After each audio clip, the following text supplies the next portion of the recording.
ನಮಸ್ಕಾರ ಎಲ್ಲರಿಗೂ 2025 ಮತ್ತು 26ನೇ ಸಾಲಿನ SSP ಸ್ಕಾಲರ್‌ಶಿಪ್ ಅಪ್ಲಿಕೇಶನ್ ಹಾಕಬೇಕಾದ್ರೆ ನಮಗೆ SSP ID ಮತ್ತು ಪಾಸ್ವರ್ಡ್ ಬೇಕಾಗಿರುತ್ತೆ. ಅದನ್ನು ನಾವು ಮರೆತು ಹೋಗಿರುತ್ತೇವೆ. ಹಾಗಾಗಿ ಅದನ್ನು ನಾವೇ ಖುದ್ದಾಗಿ ಹೇಗೆ ಪಡೆದುಕೊಳ್ಳಬೇಕು ಎಂಬುದನ್ನು ನಾನು ಈ ವಿಡಿಯೋದಲ್ಲಿ ಕಂಪ್ಲೀಟ್ ಆಗಿ ಹೇಳಿದ್ದೀನಿ. ಹಾಗಾಗಿ ದಯವಿಟ್ಟು ವಿಡಿಯೋನ ಎಲ್ಲಿ ಸ್ಕಿಪ್ ಮಾಡಿದೆ ನೋಡಿ. ನೀವೇ ಖುದ್ದಾಗಿ ನಿಮ್ಮ ಮಗುವಿನ SSP IDಯನ್ನು ಮತ್ತು ಪಾಸ್ವರ್ಡನ್ನು ಪಡೆದುಕೊಂಡ ನಂತರ ನೀವೇ ಕೂಡ ಅಪ್ಲಿಕೇಶನ್ ಹಾಕ್ಬೋದು. ಈಗ ನಾನೊಂದು ಇಲ್ಲಿ ವೆಬ್ ಬ್ರೌಸರ್ಗೆ ಬರ್ತೀನಿ. ಇಲ್ಲಿ ವೆಬ್ ಬ್ರೌಸರ್ಗೆ ಬಂದು ನಾನು SSP ಅಂತ ಟೈಪ್ ಮಾಡ್ತೀನಿ. ನೀವು ಕೂಡ SSP ಅಂತ ಟೈಪ್ ಮಾಡಿ ನೀವು ಒಂದು ಸರ್ಚ್ ಬಾರಿಗೆ ಬಂದು ಈಗ ನಾವು ಇಲ್ಲಿ ನೋಡ್ಬೋದು SSP ಅಂತ ಟೈಪ್ ಮಾಡಿದ್ದೀನಿ. SSP ಅಂತ ಟೈಪ್ ಮಾಡಿದರೆ ಇಲ್ಲಿ ನಾವು ಕೆಳಗಡೆ ನೋಡ್ಬೋದು ಸ್ಟೇಟ್ ಸ್ಕಾಲರ್‌ಶಿಪ್ ಪೋರ್ಟಲ್ ಅಂತಿದೆ. ನಾನು ಇದರ ಮೇಲೆ ಕ್ಲಿಕ್ ಮಾಡ್ತೀನಿ. ಇದರ ಮೇಲೆ ಕ್ಲಿಕ್ ಮಾಡಿದ್ರೆ ಇಲ್ಲಿ ನಾವು ನೋಡ್ಬೋದು ರಾಜ್ಯ ವಿದ್ಯಾರ್ಥಿ ವೇತನ ತಂತ್ರಾಂಶ ಅಂತ ಬಂದಿದೆ. ಈಗ ನಾವು ಇಲ್ಲಿ ಒಂದೇದು ಇದೆಯಲ್ಲ, ಇದು ಒಂದೇದು ನಾವು ನೋಡಬೇಕಾಗುತ್ತೆ. ಹೊಸ ಖಾತೆಯನ್ನು ಸೃಜಿಸಲು ಇಲ್ಲಿ ಕ್ಲಿಕ್ ಮಾಡಿ. ಮೆಟ್ರಿಕ್ ಪೂರ್ವ ಹಾಗೂ ಮೆಟ್ರಿಕ್ ನಂತರದ ವಿದ್ಯಾರ್ಥಿಗಳಿಗೆ ಇಬ್ಬರಿಗೂ ಅನ್ವಯ ಆಗುತ್ತೆ. ಅಂದರೆ ಇದು 1ರಿಂದ 10ನೇ ತರಗತಿ ಮತ್ತು 11ನೇ ತರಗತಿಯಿಂದ ಎನಿ ಡಿಗ್ರಿ ವಿದ್ಯಾರ್ಥಿಗಳಿದಾರಲ್ಲ ಅವರಿಗೂ ಕೂಡ ಇದು ಅನ್ವಯ ಆಗುತ್ತೆ.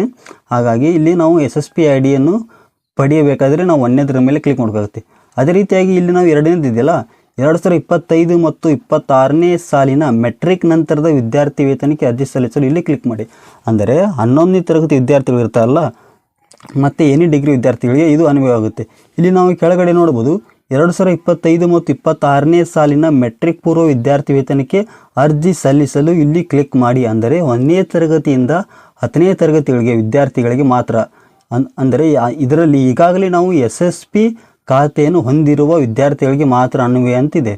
ಅಂದರೆ ಈಗ ನಾವು 2ನೇ ತರಗತಿಯಿಂದ 10ನೇ ತರಗತಿ ವಿದ್ಯಾರ್ಥಿಗಳು ಇರ್ತಲ್ಲ, ಇದು ಅವ್ರಿಗೆ ಮಾತ್ರ ಇದು ಅನ್ವಯ ಆಗುತ್ತೆ. ಅಂದರೆ ನಾವು SSP ಸ್ಕಾಲರ್‌ಶಿಪ್ ಅಪ್ಲಿಕೇಶನ್ ಹಾಕಬೇಕಾದ್ರೆ ಈಗ ನಮಗೆ ಅದು ಪಾಸ್ವರ್ಡ್ ಮತ್ತು SSP ID ಬೇಕಾಗಿರುತ್ತೆ. ಹಾಗಾಗಿ ಇಲ್ಲಿ ನಾವು ನೋಡ್ಬೋದು ಸ್ಟೂಡೆಂಟ್ ಲಾಗಿನ್ ಮತ್ತು ಪಾಸ್ವರ್ಡ್ ಮತ್ತು ಕ್ಯಾಪ್ಚಾ. ಅದೇ ರೀತಿ ಇಲ್ಲಿ ನಾವು ಕೆಳಗಡೆ ನೋಡ್ಬೋದು ಫಾರ್ಗೆಟ್ ಪಾಸ್ವರ್ಡ್ ಮತ್ತು ನಿಮ್ಮ SSP IDಯನ್ನು ತಿಳಿಯಿರಿ. ಅಂದರೆ ನಾವು SSP IDಯನ್ನು ನಾವು ಇಲ್ಲೇ ತಿಳಿಬೋದು ಮತ್ತು ಫಾರ್ಗೆಟ್ ಪಾಸ್ವರ್ಡನ್ನು ನಾವು ಮರೆತು ಹೋಗಿರುತ್ತಲ್ಲ ಅದನ್ನು ನಾವು ಬೇರೆ ಪಾಸ್ವರ್ಡನ್ನಾಗಿ ಪರಿವರ್ತನೆ ಮಾಡಬಹುದು. ಹಾಗಾಗಿ ಈಗ ನಾನು ಫಸ್ಟು SSP IDಯನ್ನು ಯಾವ ರೀತಿ ಪಡೆದುಕೊಳ್ಳಬೇಕು ಎಂಬುದನ್ನು ತಿಳಿಸಿಕೊಡ್ತೀನಿ ಬನ್ನಿ. ಈಗ ನಾನು ಮತ್ತೆ ಒಂದು ವೆಬ್ ಬ್ರೌಸರ್ಗೆ ಬರ್ತೀನಿ. ಮತ್ತೊಂದು ಇಲ್ಲಿ ಬಂದು SSP ಅಂತ ಟೈಪ್ ಮಾಡ್ತಾನೆ. ಮತ್ತೆ SSP ಅಂತ ಟೈಪ್ ಮಾಡಿದ್ರೆ ಮತ್ತೆ ಈ ರೀತಿಯಾಗಿ ಬರುತ್ತೆ. ಇಲ್ಲಿ SSP ಅನ್ನೋದ್ರ ಮೇಲೆ ಮತ್ತೆ ಕ್ಲಿಕ್ ಮಾಡಿ.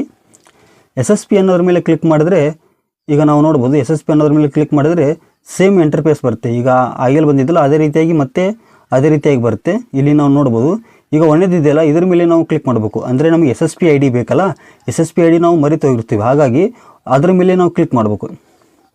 ಅದರ ಮೇಲೆ ಕ್ಲಿಕ್ ಮಾಡಿದರೆ ಮತ್ತೆ ನಮ್ಮ ಮುಂದಿನ ಹಂತಕ್ಕೆ ಹೋಗುತ್ತೆ. ಈಗ ನಾವು ಇಲ್ಲಿ ನೋಡ್ಬೋದು ಕ್ರಿಯೇಟ್ ಅಕೌಂಟ್ ಅಂತಿದೆಯಲ್ಲ, ಕ್ರಿಯೇಟ್ ಅಕೌಂಟ್ ಅಂದರೆ ಇಲ್ಲಿ ನಾವು ಕೆಳಗಡೆ ನೋಡ್ಬೋದು ಇಲ್ಲಿ ವಿದ್ಯಾರ್ಥಿಯ ಆಧಾರ್ ಸಂಖ್ಯೆಯನ್ನು ನಮೂದಿಸಿ. ಅಂದರೆ ಯಾರು ಅಪ್ಲಿಕೇಶನ್ ನಾವು ಹಾಕಬೇಕಲ್ಲ SSPದು ವಿದ್ಯಾರ್ಥಿಯ ಅವರದು ಆಧಾರ್ 12 ಡಿಜಿಟ್ನ ಆಧಾರ್ ನಂಬರನ್ನು ನಾವು ಇಲ್ಲಿ ಹಾಕಬೇಕಾಗುತ್ತೆ. 12 ಡಿಜಿಟ್ನ ಆಧಾರ್ ನಂಬರನ್ನು ಹಾಕಿ ಇಲ್ಲಿ ಕೆಳಗಡೆ ನೋಡ್ಬೋದು ಕ್ಲಿಕ್ ಟು ಪ್ರೊಸೀಡ್ ಅಂತಿದೆ. ಕ್ಲಿಕ್ ಟು ಪ್ರೊಸೀಡ್ ಅಂತಿದೆಯಲ್ಲ ಅದ್ರ ಮೇಲೆ ನಾವು ಕ್ಲಿಕ್ ಮಾಡಿದ್ರೆ ನಮಗೆ ನೋಡ್ಬೋದು ಈಗ SSP ID ದೊರಕಿದೆ. ಅಂದರೆ ನಮ್ಮದು ಇದರಲ್ಲಿ ಆಲ್ರೆಡಿ ಅಕೌಂಟ್ ಇದೆ. ಈಗ ನಾವು SSP IDಯನ್ನು ನಾವು ಇದನ್ನು ನೋಟ್ ಮಾಡಿಕೊಳ್ಳಿ ಇಟ್ಕೋಬೇಕಾಗುತ್ತೆ. SSP ID ನಮಗೆ ಈಗ ಆಲ್ರೆಡಿ ದೊರಕಿದೆ. ಈಗ SSP ID ದೊರಕಿದ ನಂತರ ಇಲ್ಲಿ ಕೆಳಗಡೆ ನಾವು ನೋಡ್ಬೋದು ಓಕೆ ಅನ್ನೋದಿದೆಯಲ್ಲ, ಇದು ಓಕೆ ಅನ್ನೋದ್ರ ಮೇಲೆ ನಾವು ಕ್ಲಿಕ್ ಮಾಡಬೇಕಾಗುತ್ತೆ. ಓಕೆ ಅನ್ನೋದ್ರ ಮೇಲೆ ಕ್ಲಿಕ್ ಮಾಡಿದ್ರೆ ನಮಗೆ SSP ID ದೊರಕಿದೆ. ಈಗ ಮತ್ತೆ ನಾನು ಬ್ಯಾಕ್ ಬರ್ತೀನಿ.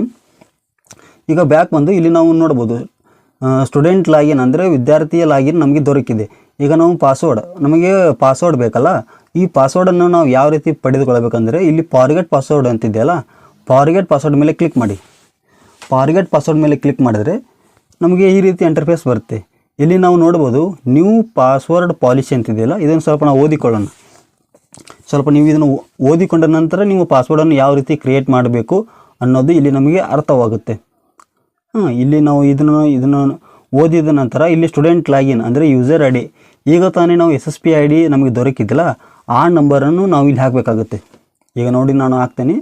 ನೀವು ಕೂಡ SSP IDಯನ್ನು ಪಡೆದುಕೊಂಡ ನಂತರ ಪಾಸ್ವರ್ಡನ್ನು ಕ್ರಿಯೇಟ್ ಮಾಡಬೇಕಾದರೆ ಸ್ಟೂಡೆಂಟ್ ಲಾಗಿನ್ ಅನ್ನೋದರಲ್ಲಿ SSP ID ನಂಬರನ್ನು ಹಾಕಿದ ನಂತರ ಪಾಸ್ವರ್ಡನ್ನು ಕ್ರಿಯೇಟ್ ಮಾಡಬಹುದು. ಹಾಗಾಗಿ ನೀವೇ ಖುದ್ದಾಗಿ ನಿಮ್ಮ ಮೊಬೈಲ್ ಮುಖಾಂತರವೇ ಇದನ್ನು ಪಡೆದುಕೊಂಡು ಮತ್ತು ನೀವೇ ಕೂಡ ಅಪ್ಲಿಕೇಶನ್ ಹಾಕ್ಬೋದು, ಎಲ್ಲಿಯೂ ಕೂಡ ಹೋಗದೆ. ಹಾಗಾಗಿ ಈಗ ನಾವು ಸ್ಟೂಡೆಂಟ್ ಲಾಗಿನ್ ನಂಬರನ್ನು ಹಾಕಿದ ನಂತರ ಇಲ್ಲಿ ಕೆಳಗಡೆ ನಾವು ನೋಡ್ಬೋದು ನ್ಯೂ ಪಾಸ್ವರ್ಡ್ ಮತ್ತು ಕನ್ಫರ್ಮ್ ಪಾಸ್ವರ್ಡ್. ಅಂದರೆ ಇಲ್ಲಿ ಎರಡು ಒಂದೇ ರೀತಿ ಇರುತ್ತೆ. ನಾವು ಸ್ವಲ್ಪ ಯುನೀಕ್ ಆಗಿರಬೇಕು. ಅದು ಅಂದರೆ ಯಾವ ರೀತಿ ಅಂದರೆ, ಒಂದು ವೇಳೆ ನಿಮ್ಮ ಹೆಸರು ರಾಜು ಆಗಿದ್ದರೆ ಒಂದೇ ಹೆಸರು ಕ್ಯಾಪಿಟಲ್ ಆದ ನಂತರ ಮತ್ತೆ ಸ್ಮಾಲು ಮತ್ತು ಒಂದು ಎಕ್ಟನ್ನು ಬಳಸಿ ನಿಮ್ಮ ಡೇಟ್ ಆಫ್ ಬರ್ತನ್ನು ಬಳಸ್ಬೋದು. ಈ ರೀತಿಯಾಗಿರುತ್ತೆ. ಹಾಗಾಗಿ ನೀವು ಕೂಡ ಅದನ್ನು ಯಾವ ರೀತಿ ಪಡೆದುಕೊಳ್ಳಬೇಕು ಅಂದರೆ ನಾನು ಹೇಳಿದ್ದೇನೆ. ಪಾಸ್ವರ್ಡ್ ಯಾವ ರೀತಿ ಇರಬೇಕು ಅನ್ನೋದನ್ನು ಕೂಡ ಹೇಳಿದ್ದೇನೆ. ಒಂದು ವೇಳೆ ರಾಜು ಆಗಿದ್ದರೆ ಒಂದೇದು ಕ್ಯಾಪಿಟಲ್ ಇರಬೇಕು, ಹೆಸರು ಕ್ಯಾಪಿಟಲ್ ಇರುತ್ತಲ್ಲ, ಆರ್ ಅನ್ನೋದು ಕ್ಯಾಪಿಟಲ್ಲು, ಆಮೇಲೆ ಸ್ಮಾಲು, ಮತ್ತೊಂದು ಎಕ್ಟನ್ನು ಬಳಸಿದ ನಂತರ ಮತ್ತೆ ಒಂದು ಬಳಸಿದ ನಂತರ ನಿಮ್ಮ ಡೇಟ್ ಆಫ್ ಬರ್ತು ನಿಮಗೆ ಯಾವುದು ಅನುಕೂಲಕರವಾಗಿರುತ್ತೋ ನಂಬರ್ ಅದನ್ನು ನೀವು ಟೈಪ್ ಮಾಡ್ಬೋದು. ಅದು ನಿಮ್ಮ ಪಾಸ್ವರ್ಡ್ ಆಗಿ ಇರುತ್ತೆ. ಹಾಗಾಗಿ ಕನ್ಫರ್ಮ್ ಪಾಸ್ವರ್ಡು ಇಲ್ಲಿ ನಾವು ನೋಡ್ಬೋದು. ನ್ಯೂ ಪಾಸ್ವರ್ಡ್ ಅನ್ನೋದ್ರ ಮೇಲೆ ಕ್ಲಿಕ್ ಮಾಡಿ ನಾವು ಪಾಸ್ವರ್ಡನ್ನು ಕ್ರಿಯೇಟ್ ಮಾಡ್ತಾ ಇದ್ದೀವಿ. ಮತ್ತು ಅದೇ ರೀತಿಯಾಗಿ ಕನ್ಫರ್ಮ್ ಪಾಸ್ವರ್ಡ್ ಮೇಲೆ ಅನ್ನೋದ್ರ ಮೇಲೂ ಅದೇ ರೀತಿ ಅದು ಮೇಲೆ ಕಡೆ ಏನು ನಾವು ಪಾಸ್ವರ್ಡನ್ನು ಕ್ರಿಯೇಟ್ ಮಾಡ್ತಿಲ್ಲ ಅದೇ ಪಾಸ್ವರ್ಡನ್ನು ನಾವು ಇಲ್ಲಿ ಕೆಳಗಡೆ ಕೂಡ ಹಾಕಬೇಕಾಗುತ್ತೆ. ಈಗ ನಾವು ನೋಡ್ಬೋದು ಕನ್ಫರ್ಮ್ ಪಾಸ್ವರ್ಡನ್ನು ಕೂಡ ನಾವು ಕ್ರಿಯೇಟ್ ಮಾಡಿದ್ದೀವಿ. ಈಗ ಇಲ್ಲಿ ನಾವು ಕೆಳಗಡೆ ನೋಡ್ಬೋದು ಗೆಟ್ OTP ಅನ್ನೋದಿದೆ. ಗೆಟ್ OTP ಅನ್ನೋದ್ರ ಮೇಲೆ ಕ್ಲಿಕ್ ಮಾಡಿದ್ರೆ ನಮಗೊಂದು OTP ಬರುತ್ತೆ. ಆ OTP ಹಾಕಿದ ನಂತರ ನಮ್ಮದು ನ್ಯೂ ಪಾಸ್ವರ್ಡ್ ಕ್ರಿಯೇಟ್ ಆಗುತ್ತೆ. ಹಾಗಾಗಿ ಗೆಟ್ OTP ಮೇಲೆ ಕ್ಲಿಕ್ ಮಾಡಿ. ಈಗ ನೋಡಿ ನಮಗೊಂದು OTP ಬರುತ್ತೆ. ಇಲ್ಲಿ ಕೆಳಗಡೆ ನೋಡ್ಬೋದು ಸ್ಟೂಡೆಂಟ್ ಲಾಗಿನ್ ಮತ್ತು ಎಂಟರ್ OTP ರಿಸೀವ್ಡ್ ಅಂತಿದೆ. 4 ಡಿಜಿಟಿನ OTP ಇರುತ್ತೆ. OTP ಹಾಕಿದ ಮೇಲೆ ಇದು ಕೆಳಗೆ ನೋಡ್ಬೋದು ಚೇಂಜ್ ಪಾಸ್ವರ್ಡ್ ಇದೆಯಲ್ಲ, ಚೇಂಜ್ ಪಾಸ್ವರ್ಡ್ ಮೇಲೆ ಕ್ಲಿಕ್ ಮಾಡಿದರೆ ಈಗ ನಮಗೆ ಸ್ಟೂಡೆಂಟ್ ID ಕೂಡ ದೊರಕಿದೆ. ಅದೇ ರೀತಿಯಾಗಿ ನಾವೇ ಖುದ್ದಾಗಿ ನಮ್ಮದು ಪಾಸ್ವರ್ಡನ್ನು ಕ್ರಿಯೇಟ್ ಮಾಡಿದ್ದೀವಿ. ಈಗ ನಾನು ಇಲ್ಲಿ ಸ್ಟೂಡೆಂಟ್ ಲಾಗಿನ್ ಇದ್ದಲ್ಲಿ ನಮಗೆ ಏನು ದೊರಕಿದೆ SSP ID ನಂಬರು ಅದನ್ನು ನಾನು ಇಲ್ಲಿ ಹಾಕ್ತೀನಿ. ಈಗ ಇದನ್ನು ಹಾಕಿದ ನಂತರ ಇಲ್ಲಿ ಕೆಳಗಡೆ ಮತ್ತೆ ಪಾಸ್ವರ್ಡ್ ಅನ್ನೋದು ಇದೆಯಲ್ಲ, ಈಗ ತಾನೇ ನಾವು ಏನು ಕ್ರಿಯೇಟ್ ಮಾಡಿದ್ದೇವೆ ಅದೇ ಪಾಸ್ವರ್ಡನ್ನು ನಾವು ಇಲ್ಲಿ ಹಾಕಬೇಕು. ಪಾಸ್ವರ್ಡ್ ನಾವು ಏನು ಕ್ರಿಯೇಟ್ ಮಾಡಿರ್ತೀವಲ್ಲ ಅದನ್ನೇ ನಾವು ಇಲ್ಲಿ ಹಾಕಬೇಕು. ಅದನ್ನು ಹಾಕಿದ ನಂತರ ಇಲ್ಲಿ ನಾವು ನೋಡ್ಬೋದು ಈಗ ಕೆಳಗಡೆ ಎಂಟರ್ ಕ್ಯಾಪ್ಚಾ ಅಂತಿದೆ. ಎಂಟರ್ ಕ್ಯಾಪ್ಚಾ ಅನ್ನೋದು ಅದು ಯಾವ ರೀತಿ ಇರುತ್ತೆ ಅದೇ ರೀತಿಯಾಗಿ ನಾವು ಹಾಕಬೇಕಾಗುತ್ತೆ. ಆ ಎಂಟರ್ ಕ್ಯಾಪ್ಚಾ ಅನ್ನೋದು ಯಾವ ರೀತಿ ಇರುತ್ತೆ ಅದೇ ರೀತಿ ಹಾಕಿದ ನಂತರ ಇಲ್ಲಿ ನಾವು ಕೆಳಗಡೆ ನೋಡ್ಬೋದು ಸ್ಟೂಡೆಂಟ್ ಲಾಗಿನ್ ಅನ್ನೋದ್ರ ಮೇಲೆ ನಮ್ಮದು ಮುಂದಿನ ಹಂತಕ್ಕೆ ತೆಗೆದುಕೊಂಡು ಹೋಗುತ್ತೆ. ಅದು ಯಾವ ರೀತಿ ಇರುತ್ತೆ ಅನ್ನೋದು ಈಗ ನಾವು ನೋಡ್ಬೋದು. ಈಗ ಎಂಟರ್ ಕ್ಯಾಪ್ಚಾ ಹಾಕಿದ ನಂತರ ಸ್ಟೂಡೆಂಟ್ ಲಾಗಿನ್ ಅದರ ಮೇಲೆ ಕ್ಲಿಕ್ ಮಾಡಿದ್ರೆ ನಮಗೆ ಈ ರೀತಿ ಇಂಟರ್ಫೇಸ್ ಬರುತ್ತೆ. ಇಲ್ಲಿ ನಾವು ನೋಡ್ಬೋದು ಹೋಮ್ ಅಂತಿದೆ, apply for post matric scholarship, print acknowledgement ಇದೆ. ತುಂಬ ರೀತಿಯಾಗಿರುತ್ತೆ. ಇಲ್ಲಿ ನಾವು ಈಗ ಅಪ್ಲಿಕೇಶನ್ ಹಾಕಬೇಕಾದ್ರೆ ಇಲ್ಲಿ ಇದೆ ನೋಡಿ ಪೋಸ್ಟ್ ಫಾರ್ ಮೆಟ್ರಿಕ್ ಸ್ಕಾಲರ್ಶಿಪ್ ಅಂತಿದೆಯಲ್ಲ ಅದ್ರ ಮೇಲೆ ನಾವು ಕ್ಲಿಕ್ ಮಾಡಿ ಅಪ್ಲಿಕೇಶನ್ ಹಾಕ್ಬೋದು. ಅದಕ್ಕಿಂತ ಮುಂಚಿತವಾಗಿ ನಾವು KYC ಅನ್ನೋದ್ರ ಮೇಲೆ ಕ್ಲಿಕ್ ಮಾಡಬೇಕು. KYC ಮೇಲೆ ಅನ್ನೋದ್ರ ಮೇಲೆ ಕ್ಲಿಕ್ ಮಾಡಿದರೆ ನಾನು ಆಲ್ರೆಡಿ KYC ಇಲ್ಲಿ ಕಂಪ್ಲೀಟ್ ಮಾಡಿದ್ದೀನಿ.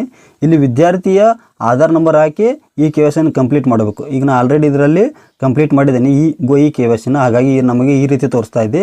ನೀವು ಕೂಡ ಅದೇ ರೀತಿಯಾಗಿ ನಿಮ್ಮ ವಿದ್ಯಾರ್ಥಿಯ ಆಧಾರ್ ಸಂಖ್ಯೆ ಹಾಕಿ ಪಾಸ್ವರ್ಡನ್ನು ಕ್ರಿಯೇಟ್ ಮಾಡ್ಬೋದು. ಈಗ ನಾನು ಇಲ್ಲಿ ಕೆಳಗಡೆ ಮತ್ತೆ ಮೇಲ್ಗಡೆ ನೋಡ್ಬೋದು apply for post matrix scholarship ಅನ್ನೋದ್ರ ಮೇಲೆ ಕ್ಲಿಕ್ ಮಾಡಿದರೆ ಇಲ್ಲಿ ಹಂತಗಳು ಬರ್ತವೆ. ಈ ಹಂತಗಳನ್ನು ನಾವು ಕಂಪ್ಲೀಟ್ ಮಾಡಬೇಕಾಗುತ್ತೆ. ಸ್ಟೆಪ್ ಬೈ ಸ್ಟೆಪ್ ಇರುತ್ತೆ ಹಂತಗಳು. ಒಂದೊಂದು ಹಂತಗಳಲ್ಲಿ ನಾವು ಕರೆಕ್ಟಾಗಿ ವಿವರಣೆ ಕೊಡಬೇಕಾಗುತ್ತೆ. ಅವರು ಏನೇನು ಕೇಳಿರ್ತಾರೋ ಅದನ್ನು ನಾವು ಕೊಡಬೇಕಾಗುತ್ತೆ.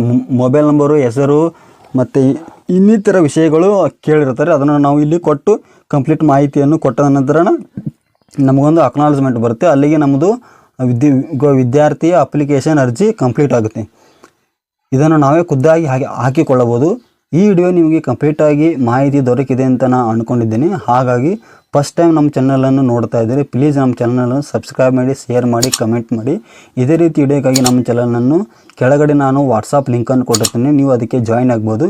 ಇದೇ ರೀತಿ ವಿಡಿಯೋಗಳು ಅದರಲ್ಲಿ ಕೂಡ ಬರುತ್ತವೆ. ಹಾಗಾಗಿ ನೀವು ಕೂಡ SSP ಸ್ಕಾಲರ್ಶಿಪ್ ಅಪ್ಲಿಕೇಶನ್ನು ನೀವೇ ಖುದ್ದಾಗಿ ಮನೆಯಲ್ಲಿ ಕುಳಿತುಕೊಂಡು ಹಾಕಿಕೊಳ್ಳಬಹುದು.